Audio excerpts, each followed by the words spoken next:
Game so far. Pa rin po ang inyong mga kasama. Enzo Galarosas Canlas taps the ball away. Ball stays with Municipality of Arayat. Sa mga nanumit nyo lang po kung sino bang kupunan ang inyong sinusuportahan at sinong player ang inyong iniidolo. And I will read that later on. At ito a drive para dito kay Edward Santiago. Shoot to the line for 2 free throws. Sa mga nanonood po dyan sa Pampanga PIO Facebook page, sana nakakain na po kayo ng almusal. Ang sarap po ng almusal namin dito. Bagay na bagay. Sa Pakito Vinegar. Sa Pakito Vinegar. Mukha pa lang. Maasim na. 1 out of 2 from the free throw line. Itong si Edward Santiago. 22-17 in favor of Bayung Porac. Naku, pull-up jumper. Ayaw pumasok for an offensive rebound para dito kay Di Marukot. Sean tried to give it to the middle to Blake Canlas, pero naagaw yan. Team ball. Oh! Traveled that time. Good defense galing dito kay Kenneth na. Kenneth gives it to Di Marukot. Sean drops it to Stanley, and Stanley puts it up and in. Good find galing doon kay Sean Di Marukot. Stanley Canlas will just lay that one up. Michael.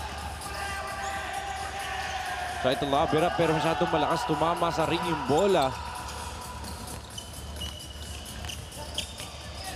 Kenneth. Looking for a ball screen. Gives it to Di Marukot. Trying to go down low to Blake Canlas. Naagaw na naman ang Arayat. And here comes Tim Ball. Tim Ball, easy layup on the fast break. Orange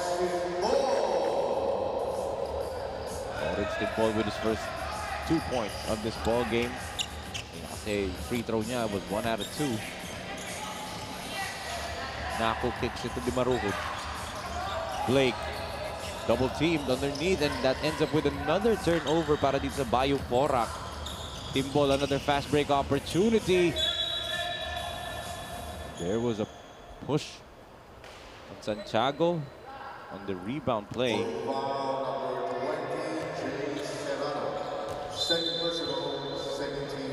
Jay Serrano napituhan dun ng foul. 2 minutes have gone by in this first period at lamang pa rin dito ang Bayung Porac. 24-19.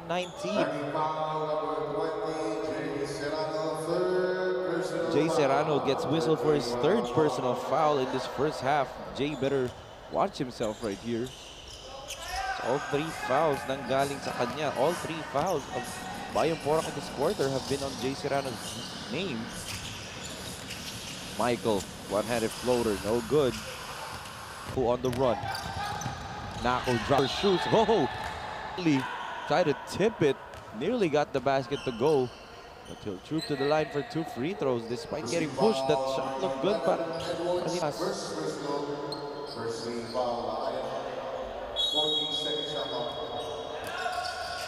Nako play para dito sa Bayung Porac, and it ends up on the hands of Di Marukot, and he gets fouled. Sean Di Marukot will go to the free throw line for 2 free throws. Great play right there as Eddie Castillo calls for time. The Municipality of Arayat is still down by 5 points. 20 minutes and 42 seconds remaining in the second period.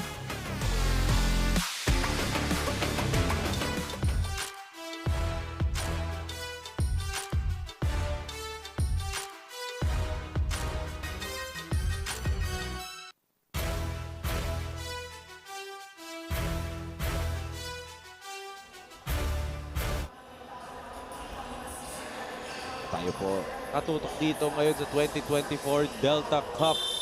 Nakikita natin dito ang ating mga some of the fans, mga estudyante dito na nakatutok sa Delta Cup. Sa mga malalapit lang dito at walang ginagawa, punta na po kayo dito at manood at sortahan ng inyong mga kupunan dito sa 2024 Delta Cup. Of course, we are live here inside the BREN GUIAO Convention Center, the beautiful city of San Fernando, Pampanga. Magdadapat na magagandang laro sa inyo ngayon para busog na busog po ang inyong mga basketball minds and basketball hearts.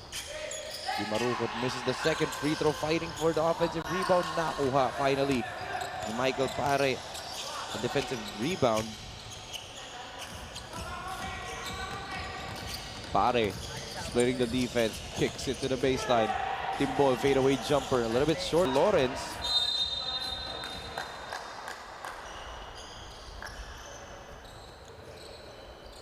Bola pa rin netong Bayung Porac. They're protecting us. Wide open look. Sayang lang yun for Di Marukot. He couldn't knock it down. Look at the ball pressure being applied right here by Bayung Porac.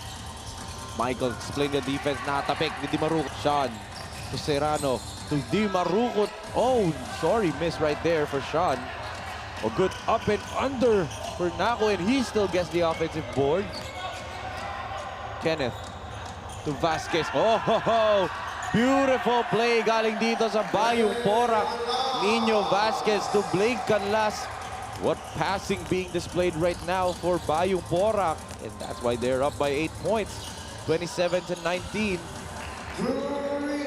It's a counter three-pointer right there for Aldrin Bartolome. Bartolome getting his first minutes and finally knocking down the second three-point conversion of the Municipality of Arayat.